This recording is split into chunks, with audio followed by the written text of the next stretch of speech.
بچوں کی صحیح تربیت والدین نہیں دے رہے ہیں،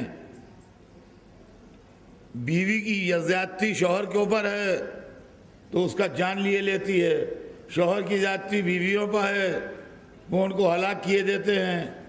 فیملی کو بنا کے رکھیے، اس کے لیے اسلام نے تعلیمات دی ہیں، اس کے لیے تعلیمات اہل بیت ہیں، اس کے لیے پوری کتابیں ہیں۔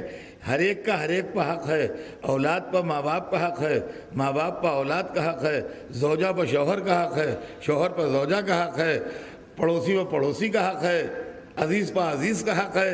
ان تمام حقوق کا خیال رکھیے۔ تو باپ کا احترام فرض ہے، اس کا ادب کرے،